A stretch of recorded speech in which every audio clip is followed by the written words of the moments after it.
আসসালামু আলাইকুম এভরিওয়ান, আবারও নতুন একটি ভিডিও নিয়ে স্বাগতম হলাম।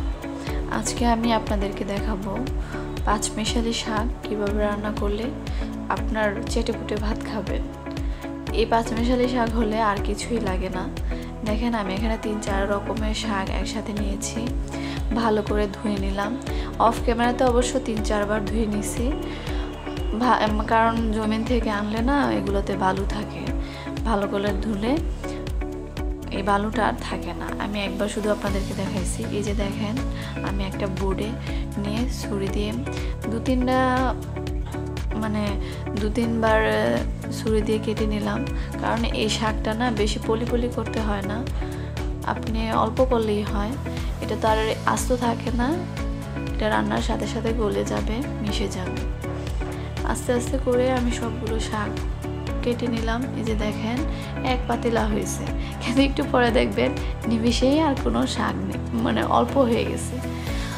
এখন কথা হচ্ছে, এই যে ঢাকনা দিয়ে আমি ঢেকে দিলাম, আস্তে করে নিবো আছে দিয়ে দিলাম, যাতে আস্তে আস্তে সিদ্ধ হয়।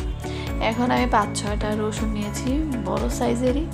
এখন আপনারা চাইলে এটা বেটেও নিতে পারেন, আবার চাইলে আমার মতো থেতলেও নিতে পারেন। আমি এইভাবেই, আমার কাছে ভালো লাগে, তাই আমি এইভাবেই করি।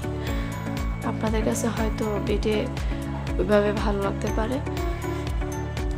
আমি মনে করি কি, রসুনের পরিমাপটা বেশি হলে কিংবা কাঁচামরিচটা বেশি হলে এই পাঁচমিশালি শাকটা অনেক ভালো হয়। আমি কিন্তু এখানে কোনো তেল কিছুই দেবো না, জাস্ট শুধু এভাবেই রান্না করব।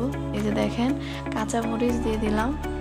কাঁচামরিচটা বেশি হলে, কাঁচামরিচটা আগে দিয়ে দিই, কারণ কি সিদ্ধ হতে দেরি হয়।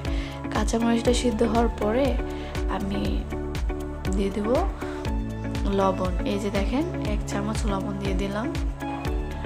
এখানে লবণটা বেশি হলে, কারণ শাক তো আর এই পরিমাণে থাকবে না, যার কারণে বুঝে শুনে দিতে হবে। আর এই যে দিয়ে দিলাম রসুনের যে থেতলো করে আমি বেছে রেখেছিলাম ওইটা। এটা এখন সিদ্ধ হতে হতে দেখবেন এই আস্ত রসুনটা থাকবে না। যখন দেখবেন যে এটা আস্তে আস্তে সিদ্ধ হয়ে গেছে কিংবা পানিটা কমে গেছে, তখন আমি আস্তে আস্তে এটাকে কাঠির সাহায্যে থেতলে নেব। এই যে দেখেন, প্রায় সিদ্ধ হয়ে গেছে। আমি এখন এই যে কাঠির সাহায্যে থেতলে নিলাম। পুরোটা হয়তো আপনাদেরকে দেখাই না, কারণ পুরোটা দেখাতে সময় অনেকটা লাগে, এই আর কি।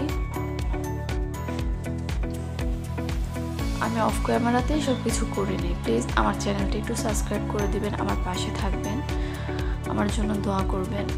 আমি একটু অসুস্থ, সবাই আমার জন্য দোয়া করবেন। এই যে অফ ক্যামেরায় আমি ভালো করে থেতলে নিয়েছি। এই যে দেখেন, আমার তৈরি পাঁচমিশালি শাক। একবার করে দেখবেন বাসায়, দেখবেন হাত চেটে পুটে